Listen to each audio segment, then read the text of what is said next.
Simgiget signamhana comfortable Hetchums get why Luxon sit will tell Huxley whip good will so witwi. Hi, my name is Hetchums Get. I'm also known as Brett Hewson. And I'm Ian Morrow. I'm the Executive Director of the Prairie Climate Center here at the University of Winnipeg on Treaty 1 territory in the homeland of the Métis Nation. And we just wanted to take you through the Indigenous Knowledges section of the Climate Atlas.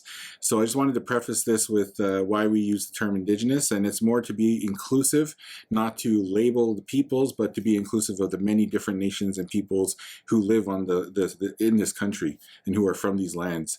And we wanted to show you the Indigenous Knowledges and Climate Change section, and this talks about why it's important to include Indigenous knowledges in climate change research, what colonialism has done to cause climate change, and it provides a little background about what it's important to have this section here on the Climate Atlas.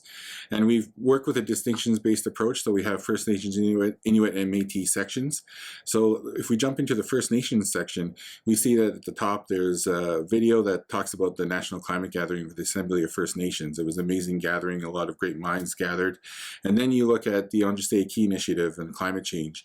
And this one is really important for us because it honors the ideas and the teachings of the late Elder Dave Cushane, who was really instrumental in connecting us with the youth, elders, and people who pushed this idea forward and helped us accomplish this section. And when we kind of click out of the First Nations section, we see that the Inuit are here, and I've worked extensively with Inuit communities across Inuit Nunangat. And when we jump in, we've got a video of Silawat Kluche, you know, the instrumental in linking climate change and human rights, her book, The Right to Be Cold. We've asked permission from ITK, Inuit Tepirit Katanami, to have their national Inuit climate change strategy here. Voices from Elder Joannesy Karpik and the interaction with youth. Lots of important resources. The film that I made with Zacharias Kunuk, Inuit Knowledge and Climate Change, so bringing that northern perspective to the Atlas.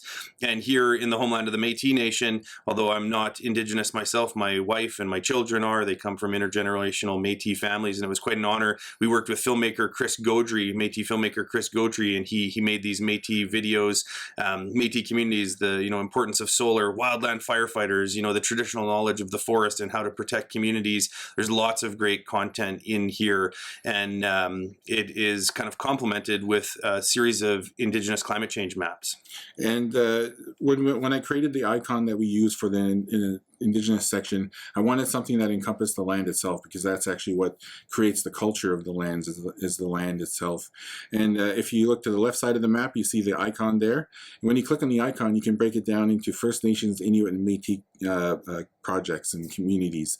And this is something that is really important for us, because you can access the information from your community, and more importantly, you can access videos and documentaries from across the country that relate to Indigenous knowledges.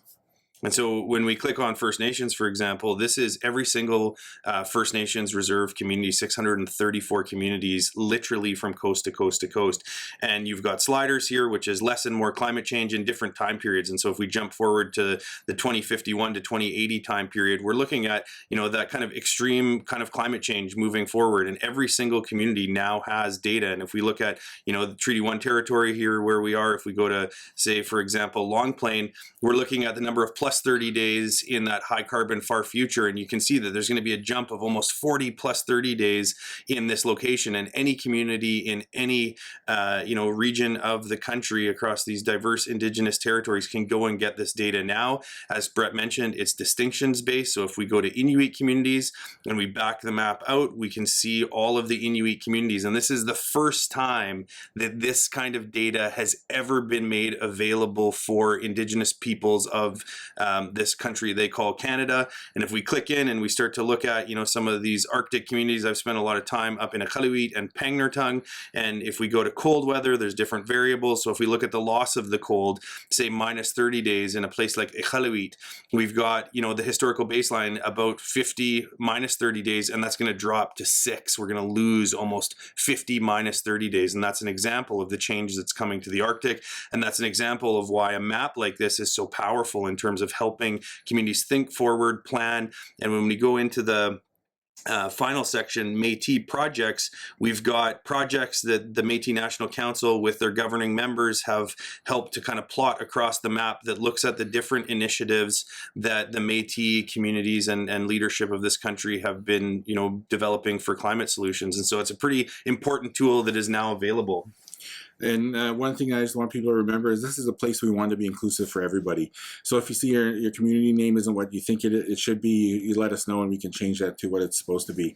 And also just to remember that we're not trying to label anyone here. This is about making information and resources and research and data available for you and your community, but more importantly also to share your knowledge with everyone else so that we have a place where we can bring science and Indigenous knowledges together in a good way.